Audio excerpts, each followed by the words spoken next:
is a peremptory norm of international criminal law. It binds all states of the world, even if they are not parties to the Apartheid Convention. Indeed, you can read also the statute for the International Criminal Court, now established in The Hague. And clearly, if you look at that statute, it says apartheid is a crime against humanity. Again, that's exactly what Sri Lanka is doing to the Tamils today as we speak. And there are 111 states parties to the Rome Statute for the International Criminal Court. So, obviously, there is some degree of overlap between these two treaties. But well over half the countries in the world formally recognize apartheid as an international crime. And in addition, many of these states have adopted domestic implementing legislation making apartheid a domestic crime as well. So it is up to you, again, to go out and apply this crime of apartheid to the leaders, to the president, the defense minister, the other ministers, the Buddhist monks, the monasteries, the military officials, to the government of Sri Lanka, and to the country itself. Divestment, disinvestment. Require companies to sell off stock with respect to Sri Lanka. That's divestment.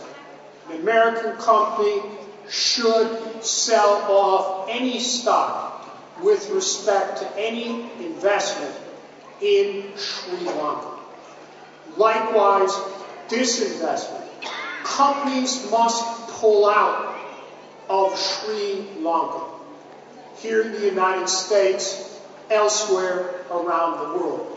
They must not participate in an international criminal regime. The exact same position the world took toward apartheid South Africa. It worked before, it will work again. Indeed, the government, the economy in Sri Lanka is far more vulnerable than South Africa.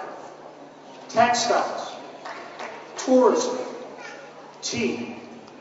They're trying to do some high-tech work. That's about it. With a successful divestment, disinvestment, boycott campaign, you can bring Sri Lanka to its knees.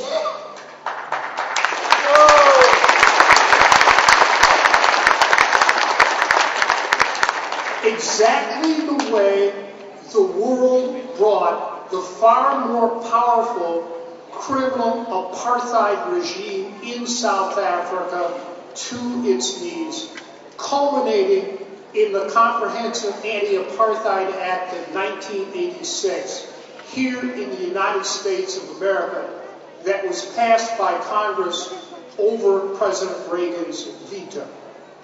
We did it with a grassroots movement here in the United States and around the world, and you must do the same.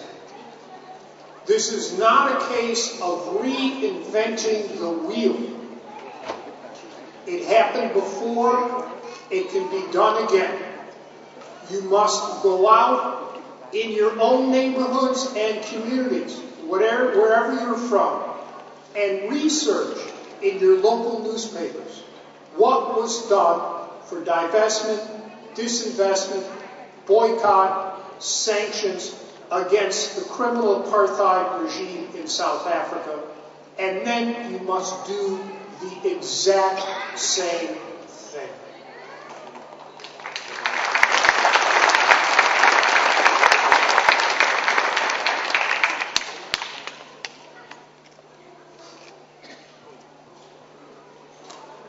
also, in the Apartheid Convention, that there is an overlap between criminal acts of apartheid and criminal acts of genocide within the meaning of the 1948 Genocide Convention. Quote, observing that in the Convention on the Prevention and Punishment of the Crime of Genocide, certain acts which may also be qualified as acts of apartheid constitute a crime under international law. Again, my book thoroughly outlines the case for genocide by the government of Sri Lanka against the Tamils.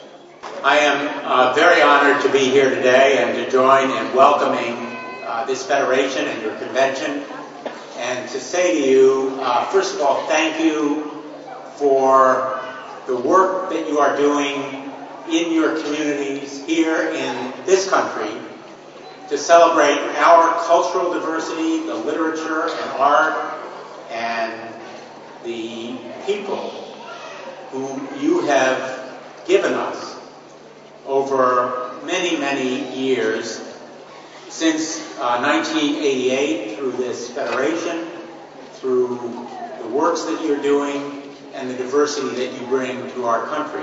I want to thank in particular Dr. Talea, who is the president, as well as the organizers such as Dr. Sundaram and Dr. Ranjendran, and all of you for being here today. You know, this nation is great because of our differences, our different ideas, our different cultural backgrounds, our different religions, and we should celebrate those differences and that diversity.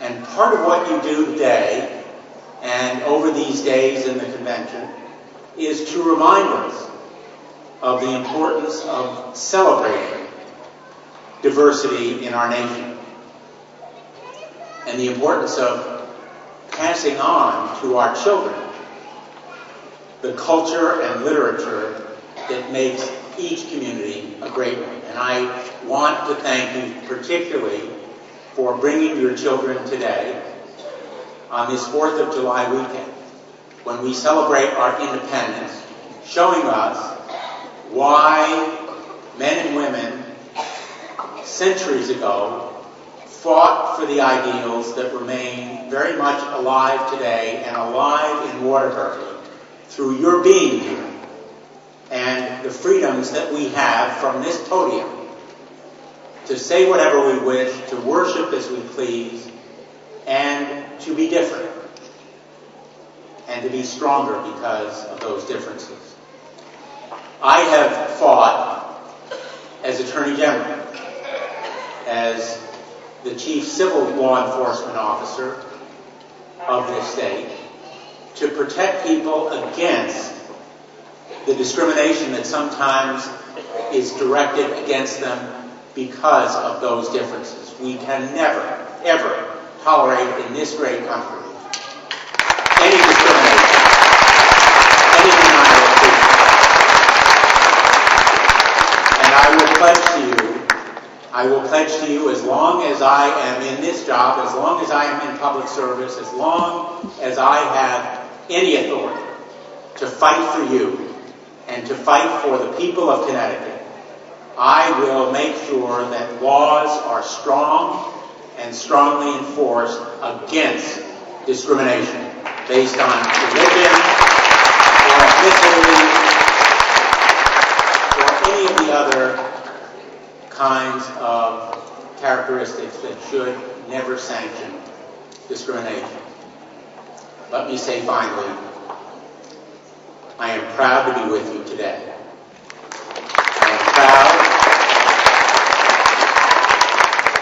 I am proud and honored to be part of this great convention and celebration, and to say to you, thank you. Be proud of your heritage and your values, as I am to be with you today. and Vienanta.